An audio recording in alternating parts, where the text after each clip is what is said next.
ውድ ቻናላችን ቤተሰቦች እንኳን ወደ ቻናላችን በደህና መጣችሁ። አሁንም ሊቨርፑልን በተመለከቱ ዘገባዎች ተመልሼ መጥቻለሁ። በዚህ ሰዓት የምንመለከተው የቀድሞ የሊቨርፑል ተጫዋች ግራቨንበርክ ያለፈውን ሲዘን አይነት ብቃት እያሳየ አይደለም የሚል አስተያየትን ሰጥቷል። በተጨማሪም ሊቨርፑሎች ኢብራሂም ኮናቴ ኮንትራቱን የማያራዝም ከሆነ መሸጥ ይፈልጋሉ እየተባለ ይገኛል። እንደዚሁም ፋብሪዞ ሮማኖ በአሰልጣኝ አርነ ስሎት ዙሪያ የሰጠው አስተያየት አለ። የጊብስ ዋይትንም አስተያየት የምንመለከት ይሆናል። እስከ መጨረሻው ደቂቃ ድረስ አብራችሁን ቆይታችሁ እንድትከታተሉት በአክብሮት ጋብዛለሁ። ሰብስክራይብ ላይክ ሼር እያደረጋችሁም የቻናሉ ቤተሰብ እንድትሆኑም በአክብሮት እጠይቃለሁ። አሁን በቀጥታ ወደ ያስኩላችሁ ጉዳዮች ማመራ ይሆናል። በመጀመሪያ የምንመለከተው ሊቨርፑል ከኖቲንግሃም ፎረስት ጋር ባደረገው ጨዋታ 3-0 መሸነፉ አይዘነጋም። ከጨዋታው በኋላም የኖቲንግሃም ፎረስት ተጫዋች የሆነው ጊብስ ዋይት የሰጠው አስተያየት አለ። በሰጠውም አስተያየት ምንድን ያለው በጣም ምቾት ተሰምቶን ነበረ የሚል አስተያየትን ሰጥቷል። አያይዞም እንደተናገረው ከሆነ ወደ አንፊልድ ስንመጣ እንደዚህ አይነትን ጨዋታ አልጠበቅንም ነበረ። በጣም ከዚህ የበለጠ ጠንካራ ጨዋታ ይገጥመናል ብለን ነበረ። ነገር ግን የጠበቅነው አይነት ጨዋታ አይደለም የነበረው። በእርግጥ በእኛ በኩልም በጣም ጥሩ ጨዋታን መጫወት ችለናል። እኔም የቻልኩትን ያህል ቡድኑን ለመርዳት ከፍተኛ ጥረት አድርጌያለሁ። እንደዚሁም ደግሞ ተጫዋቾቹን በጣም በሚያስገርም ሁኔታ ሲጫወቱ ነበረ። በጣም በጠንካራ ሁኔታም ሲከላከሉ ነበርና 3 ነጥቦን ይዘን በመውጣታችን በጣም ደስተኛ ነን። ከወራጅ ቀጠናም እንወጣለን ብለን እናስባለን። በጨዋታው ላይ ግን በጣም ምቾት ተሰምቶን ነበረ ስንጫወት የነበረው። ኳሱን እኛ አልያዝነውም ነበረ። ነገር ግን ደግሞ በጣም ጠንካራ የሆነ ጥብቅ የሆነ የመከላከልን ስራ ስንሰራ ነበረ። ለዚህም ደግሞ ተጫዋቾቹም እንደዚሁም አሰልጣኙም ትልቅ ምስጋና ይገባል። ጎሎቹንም በማስቆጠራችን በጣም ደስተኞች ነን። 3 ነጥብም ይዘን በመውጣታችን በተለይ ደግሞ በአንፊልድ 3 ጎሎችን አስቆጠረን ምንም አይነት ጎል ሳይቆጠርብን መውጣታችን በጣም የሚያስደስት ነገር ነው። በጣም የሚያስገርምም ነገር ነው። በእርግጥ ሊቨርፑሎች አሁንም በጣም ጥሩ ቡድን ናቸው። ጥሩ ተጫዋቾችም በቡድናቸው ውስጥም አለ። ነገር ግን አንዳንድ ጊዜ እንደዚህ አይነት የውጤት ቀውስ ውስጥ ስትገባ ለመውጣት በጣም ትቸገራለን። እንደዚህ አይነት ነገር ደግሞ በእግር ኳስ ውስጥ የሚያጋጥም ነገር ነው። ሊቨርፑሎችም እያጋጠማቸው ያሉት እያለፉት ያሉት በእንደዚህ አይነት ነገር ላይ ነውና እኛም እንደዚህ አይነት ቀውስ ውስጥ መሆናቸውን አውቀን ከዚህ ጨዋታ ነጥብ ይዘን መውጣት እንደምንችል እርግጠኞች ነበር። ነገር ግን ነጥብ ይዘን ለመውጣት መከላከሉ ላይ በጣም ጠንካራ መሆን ነበረብን። እንደዚሁም ደግሞ ያገኘናቸውን አጋጣሚዎች ወደ ግብነት መቀየር መቻል ነበረብን። ያንንም ነገር በዚህ ጨዋታ ላይ ማድረግ እችለናል። በዚህ ሲዝን እንግዲህ አጀማመራችን ጥሩ የሚባል ነገር አይደለም የነበር ነው። በዚህ ሰዓትም እንግዲህ የወራጅ ቀጠና ውስጥ ነን የምንገኘውና ከዚህ ለመውጣት በጣም ከፍተኛ ጥረት ማድረግ ነበረብን። ሻይንዳችም የኖቲንግሃም ፎረስት አሰልጣኝ ተደርጎ ሲሾም ምንድነው የመጀመሪያ ጊዜ ያለን ሲዝኑ ከዚህ በኋላ ነው የሚጀምረው። እናም ከዚህ በኋላ እያንዳንዱን ጨዋታ ለማሸነፍ ከፍተኛ ጥረት ማድረግ አለብን የሚለን ነገር ነግሮን ነበርና በዚህ ጨዋታ ላይም ከፍተኛ ጥረት አድርገን አሸንፈንም ልንወጣ እችለናል የሚል አስተያየትን ሰጥቷል። እዚህ ላይ ትንሽ እንደ ሊቨርፑል ደጋፊነታችን የሚያስደነግጠው ነገር ቢኖር ምንድነው በጣም ምቾት ተሰምቶን ነበረ ስንጫወት የነበረው የሚለው አስተያየት እንግዲህ ለሊቨርፑል በጣም አሳሳቢ ነው ብዬ አስባለሁ። ምክንያቱም የተጫወቱት በአንፊልድ ነው። ሊቨርፑሎች በክረምት የዝውውር መስኮት ያወጡትን ብር እናውቃለን። ሁላችንም ያሉትን ተጫዋቾች እናውቃለንና ኖቲንግሃም ፎረስቶች አንፊልድ ድረስ መጥተው ምቾት እንዲሰማቸው ማድረጋችን ለሊቨርፑል ትልቅ ስጋት ውስጥ የሚከተን ነገር ነው ብዬ አስባለሁ። በመቀጠል የምንመለከተው ፋብሪዞ ሮማኖ ይዞት የወጣውን ዘገባ ነው። ባለፈው ሳምንት እንግዲህ እንደዚህ አይነት ተመሳሳይ ነገርን ፋብሪዞ ሮማኖ ሲናገር መስማት እችል ነበረ። አሁንም ከዚህ ከኖቲንግሃም ፎረስት ጨዋታ በኋላም በሰጠው አስተያየት አሁንም ሊቨርፑሎች አሰልጣኝ አርነ ስሎት ላይ እምነት አላቸው። ምንም እንኳን አሁን ላይ እያሳዩት ያለው አቋም በጣም የወረደ ቢሆንም በደረጃ ሰንጠረዡ ላይም 11ኛ ደረጃ ላይ ቢቀመጡም 6 ሽንፈቶችን ቢያጋጥሟቸውም አሁንም ድረስ ሊቨርፑሎች አሰልጣኙን ለመቀየር ምንም አይነት ሀሳብ የላቸውም። ምንም አይነት አሰልጣኝም እያነጋገሩ አይደለም የሚገኙት። በእርግጥ የውጤት ለውጥ እንዲመጣ ይፈልጋሉ። ሊቨርፑሎች ማሸነፍ እንዲጀምሩ ይፈልጋሉ። እናም ይህ የውጤት ቀውስም እንደሚለወጥና ማሸነፍ እንደሚጀምሩም እምነት አላቸው የሚል ሀሳብን ሰንዝሯል። በአሰልጣኝ አርነ ስሎት ዙሪያ በሰጠው አስተያየት ምንድን ያለው አሰልጣኝ አርነ ስሎት በጣም አስጊ ሁኔታ ውስጥ እንዳሉና ማሸነፍ መጀመር እንዳለባቸው ያውቃሉ። በተጨማሪም ግን በክለቡም አመራሮችም እንደዚሁም ደግሞ ከደጋፊዎችም ድጋፍ እንዳላቸውም እምነት አላቸው የሚል ሀሳብን ሰንዝሯል።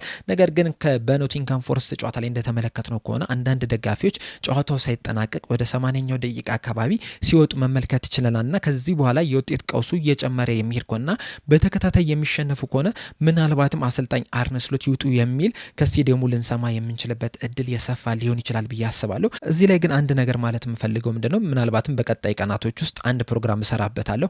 አሁንም ከዚህ የውጤት ቀውስ ውስጥ የምንወጣበት መንገድ አለ ብዬ አስባለሁ። ምናልባትም በቀጣይ ጨዋታዎች ውስጥ በተከታታይ 2 እና 3 ጨዋታዎችን የምናሸንፍ ከሆነ ነገሮች ሊለወጡ የሚችሉበት እድል አለ። እንደዚሁም ደግሞ የፕሪሚየር ሊጉን የደረጃ ሰንጠረዥ ከተመለከትነው ራሱ ሁለተኛ ደረጃ ላይ ከተቀመጠው ከቼልሲ ጋር ያለን የነጥብ ልዩነት 5 ብቻ ነው። ከአርሰናል ጋር ብቻ ያለን የነጥብ ልዩነት ነው የሰፋው። ትናንትና ቶተናምን ማሸነፉ ተከትሎ በ11 የነጥብ ከኛ ርቆ መቀመጥ ችሏልና ከሌሎቹ ጋር ግን በጣም ጠባብ የሆነ የነጥብ ልዩነት ነው ያለን። ስለዚህ ቀጣይ 3 ጨዋታዎችን ማሸነፍ የምንችል ከሆነ አሁንም ቶፕ 4 ውስጥ የመግባት እድል አለን ብዬ አስባለሁ። በቀጣይ እንግዲህ በዚህ ዙሪያ አንድ ፕሮግራም መስራቴ አይቀርም። የእናንተን ሀሳብ ግን እዚሁ ኮሜንት ሴክሽን ላይ በመጻፍ አሳውቁኝ። ነገሮች ይቀየራሉ ብላችሁ ታስባላችሁ ወይ የሚለውን ሀሳባችሁን እንዳለ ኮሜንት ሴክሽን ላይ በመጻፍ አሳውቁኝ። በቀጣይ የምንመለከተው ጀርመናዊ ጋዜጠኛ የሆነውና ለባየር ሙኒክ ቅርብ ነው የሚባለው ክሪስቲያን ፋልካ የሰጠውን አስተያየት ይሆናል። እሱም በሰጠው አስተያየት ምንድን ያለው ሊቨርፑሎች ምናልባትም ኢብራሂማ ኮናቴን በጃንዋሪ ዝውውር መስኮት ሊሸጡት ይችላሉ እያለን ይገኛል። እንደሚታወቀው ባለፉት 2-3 ሳምንታት ውስጥ ሊቨርፑሎች ለኢብራሂማ ኮናቴ አዲስ የኮንትራት ውል አቅርበውለታል። እስካሁን ድረስ አልፈረመም። ንግግሮች እየተደረጉ ነው የሚገኙት። ነገር ግን ደግሞ እንደ ክሪስታል ፋልከ ዘገባ ከሆነ ሊቨርፑሎች ትግስታቸውን ሊጨርሱ በጣም ትንሽ ነው የቀራቸውና በቅርቡ ኮንትራቱ ላይ ያለውን ነገር የማያሳውቅ ከሆነ የማይፈርም ከሆነ በጃንዋሪ ዝውውር መስኮት ተጫዋቹን ለመሸጥ አስበዋል እየተባለ ይገኛል። በተለይ ደግሞ በዚህ ሲዝን እያሳየው ያለው አቋም ስንመለከተው በተለይ ደግሞ ካለፈው ሲዝን አንጻር ስንመለከተው ትንሽ ቀዝቅዞ ነው እየተመለከተን የምንገኘው። በእርግጥ የእሱ ጥፋት ብቻ አይደለም፣ እንደ ቡድንም ጥሩ ላይ አይደለንም የምንገኘው። እንዲሁም ኢብራሂማ ኮናቴ ሊቨርፑል በሎ ብሎክ በሚጫወትበት ሰዓት ምቾት ተሰምቶት የሚጫወት አይነት ተጫዋች ሆኖ መመልከት ችለናል። ለምሳሌ አሁን ከሪያል ማድሪድ ጋር በጣም ጥሩ መንቀሳቀስ ችሏል። ከአስቶን ቪላ ጋርም በጣም ጥሩ መንቀሳቀስ ችሏልና አሁንም ጥሩ ብቃት ያለው ተጫዋች እንደሆነ ሁላችንም እናውቃለን። ነገር ግን ደግሞ በዚህ ሲዝን ሊቨርፑሎች እየተጠቀሙበት ያለውን ሲስተም ስንመለከተው ለኢብራሂማ ኮናቴ የተመቸው አይመስልምና በዛ ምክንያትም አንዳንድ መጥፎ የሚባልን ጊዜን እያሳለፈ ነው የሚገኘው። በኖቲንግሃም ፎረስት ጨዋታ ላይም ተቀይሮ ሲወጣ ያሳየውን ፊት ሁላችንም አይተነዋል። እንደ አሽሙር ነገር ነው ሲስቅ የነበሩና ምናልባትም ያ ነገር እሱም በሊቨርፑል ያለውን ኮንትራት እንደ አዲስ ሊያደርገው ይችላል እየተባለ ይገኛል። እናም ሊቨርፑሎች እፈርማለሁ ወይም አልፈርምም የሚል መልሱን በቅርቡ እንዲያሳውቃቸው ይፈልጋሉ። የማይፈርም ከሆነ በጃንዋሪ ዝውውር መስኮት ተጫዋቹን ለመሸጥም አስበዋል እያለን ይገኛል። እናንተስ ሀሳባችሁ ምንድን ነው? ኢብራሂማ ኮናቴ በሊቨርፑል ቢቆይ ይሻላችኋል ወይስ ቢወጣ? ሀሳባችሁ እንዳለ ኮሜንት ሴክሽን ላይ በመጻፍ አሳውቁኝ። በተለይ በጃንዋሪ ዝውውር መስኮት ማርክ ጌን የምናስፈርም ከሆነ ኢብራሂማ ኮናቴ በሊቨርፑል ቢቆይም ያን ያህል መጥፎ ነው ብዬ አላስብም። ምክንያቱም ማርክ ጌ በክሪስታል ፓላስ የተለያዩ የመከላከል ቦታዎች ላይ ሲጫወት ተመልክተነዋል። አንደኛው የመሀል ተከላካይ ሆኖ ሲጫወት ተመልክተናል። ሌላኛው ደግሞ በግራም በቀኝም የክንፍ ተከላካይ ሆኖም ሲጫወት መመልከት ይችላልና ምናልባትም በዚህ የሊቨርፑል ቲም ውስጥ ማርክ ጌ ቢኖር ኖሮ በቀኝ ክንፍ ተከላካይ መስመር ላይ እሱን ያደርጉና ከዛ በኋላ ሊቨርፑሎች ኳስ በሚይዙበት ሰዓት አንዲ ሮበርትሰንም ይሁን ሚሎስ ኬርኬዝ ሞር ወደ ማጥቃቱ ሄድና ከኋላ መስመሩ ደግሞ ቨርጂል ቫን ዳይክ፣ ኢብራሂማ ኮናቴና ማርክ ጌ እንዲሆኑ ማድረግ ይቻላልና ሁለቱንም አብሮ ማጫወት የሚችሉበት እድል አለ። በተለይ ደግሞ በዚህ ሰዓት የሊቨርፑል የቀኝ ክንፍ ተከላካይ መስመር መጎዳታቸው አይዘነጋምና ከዚህ በኋላም እንደዚህ አይነት ሲስተምን መጫወት የሚችሉበት እድል አለ ብዬ አስባለሁ። ያ ደግሞ ለሊቨርፑል ሞር መከላከሉ ላይ ጠንካራ እንዲሆኑ ሊያደርጋቸው ይችላልና ምናልባትም ሁለቱም በቀጣይ ከጃንዋሪ በኋላም አብረው ሲጫወቱ ልና የምንችልበት እድል አለ ብዬ አስባለሁ። በተለይ ደግሞ ማርክ ጌን ሊቨርፑሎች የሚያስፈርሙ ከሆነ እንደዚሁም ደግሞ ኢብራሂማ ኮናቴ በሊቨርፑል የሚያቆየውን ኮንትራት የሚፈርም ከሆነ ይህንን ነገር ልንመለከተው እንችላለን ብዬ አስባለሁ። በስተመጨረሻ የምንመለከተው የቀድሞ የሊቨርፑል ተጫዋች የሆነውና አሁን ላይ በኢኤስፒኤን ተንታኝ የሆነው ስቲቭ ኒኮል በግራቨንበርክ ዙሪያ የሰጠውን አስተያየት ይሆናል። በሰጠውም አስተያየት ባለፈው አመት ራያን ግራቨንበርክ ለሊቨርፑል በጣም ምርጥ ተጫዋች ሆኖ መመልከት ይችለናል። ያም ብቻ አይደለም፣ የአመቱ ምርጥ ወጣት ተጫዋችም ተብሎ መሸለምም ችሏል። እንደዚሁም በሊቨርፑል ቤት ውስጥ ባለፈው ሲዝን ከሞሐመድ ሳላህና ከቨርጂል ቫን ዳይክ በመቀጠል ምርጡ ተጫዋች የነበረው ራያን ግራቨንበርክ ነው። በተለይ ባለፈው ሲዝን በዋነኝነት የተጫወተው 6 ቁጥር ቦታ ላይ ነው። በእርግጥ በዚህ ሲዝንም እየተጫወተ ያለው በ6 ቁጥር ቦታ ላይ ነው። ነገር ግን ባለፈው ሲዝን ለተከላካዮቹ ሽፋን በመስጠት በጣም ጥሩ እንቅስቃሴን ሲያደርግ ተመልክተነዋል። በትክክለኛው ቦታ በትክክለኛው ሰዓት በመገኘት የተለያዩ ኳሶችን በማጨናገፍ እንደዚሁም ደግሞ የሊቨርፑልን ማጥቃትን ሲያስጀምርም መመልከት ችለናልና ለሊቨርፑል የፕሪሚየር ሊጉን ዋንጫ ማሳካት በጣም ከፍተኛ አስተዋጽኦ ማድረግ ችሏል። ነገር ግን በዚህ ሲዝን እንደዛ አይነት ነገሮችን እያደረገ አይደለም የሚገኘው። እንደ 6 ቁጥር ተጫዋች እየተጫወተ አይደለም የሚገኘው። አንዳንድ ጊዜ ወደፊትም እየሄደ ማጥቃቱን ሲያግዝ ነበረ። ባለፈው ሲዝን ግን 6 ቁጥር ቦታ ላይ ሆኖ ሁለቱ አጠገቡ ላይ ሲጫወቱ የነበሩትን 8 ቁጥሮች ማጥቃቱን እንዲያግዙ ነበር ሲሄዱ የነበረው። በተለይ ደግሞ ሰቡዝ ላይ ማጥቃቱን በጣም ሲያግዝ መመልከት ችለናል። ራያን ግራቨንበርክ ግን ወደ ኋላ በመቅረት ተከላካዮቹን ሽፋን ሲሰጥ ነበር የተመለከት ነው። በዚህ ሲዝን ግን ለተከላካዮቹ ሽፋን እየሰጠ አይደለም የሚገኘው። በትክክለኛው ቦታ በትክክለኛው ሰዓትም እየተገኘ አይደለም የሚገኘው። ያ ደግሞ ተከላካዮቹን አጋላጭ እንዲሆኑ አድርጓል። በዚህ ሲዝንም ሊቨርፑል በጣም ብዙ ጎል ነው እየተቆጠረበት የሚገኘውና ለተከላካዮቹ ሽፋን አለመስጠቱ ያንን ነገር እንዲፈጠር አድርጓል። ባለፈው ሲዝን በጣም ምርጡ ራያን ግራቨንበርክ ነበረ። በዚህ ሲዝን ግን የዛ ተቃራኒ በጣም ደካማው ራያን ግራቨንበርክን እየተመለከተን ይገኛል የሚል አስተያየትን ሰጥቷል።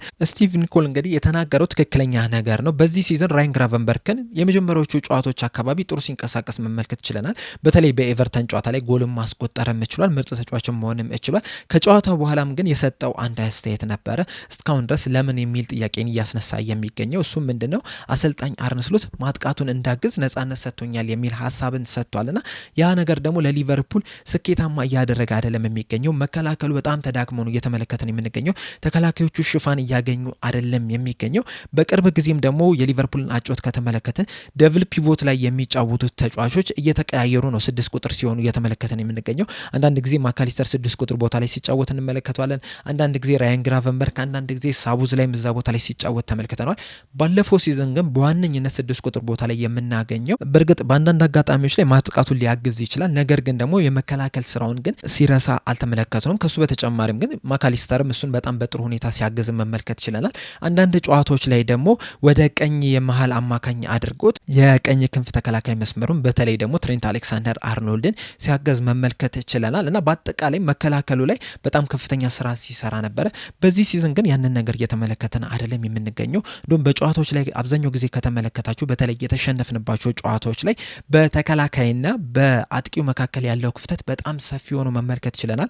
የመሃል ተጫዋቾቹም መሃል ቦታ ላይ ሲገኙ አልተመለከትናቸውም። ያ ደግሞ ለሊቨርፑል አስቸጋሪ እንዲሆንባቸው አድርጓቸዋል። እንደዚሁም የሊቨርፑል አጥቂዎች ፕረስ ለሚያደርግ በሚሄዱበት ሰዓት ተጋጣሚዎች በቀላሉ ያንን ፕረስ እያለፉ ነው የሚገኙት። ምክንያቱም መሃል ላይ የሊቨርፑል ተጫዋቾች ስለሌሉ፣ እንደዚሁም ደግሞ ደብል ፒቮቱ ላይ ያሉ ተጫዋቾችም መከላከሉ ላይ በደንብ እያገዙም አይደለም የሚገኙና ይህንን ስራ አለመስራቱ አንደኛው ምክንያት ሆኖም ሊቀመጥ ይችላል ለሊቨርፑል ውጤት ማጣትና አሁንም አሰልጣኝ አርነ ስሎት ራያን ግራቨንበርክን ተከላካዩን ብቻ እንዲያግዝ ነው ማድረግ ያለባቸው። ያን ያህል ወደፊት እንዲሄድ ማድረግ የለባቸውም።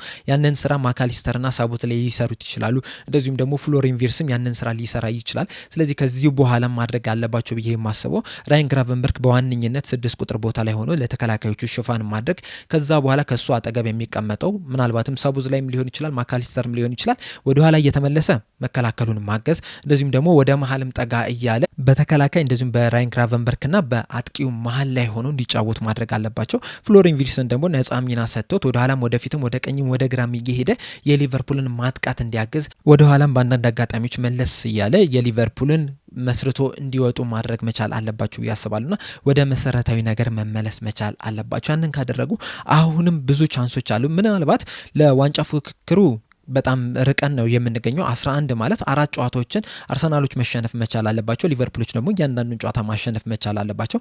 እዛ ላይ አሁን ላይ የምናወራበት ጊዜ ላይ አይደለም የምንገኘው።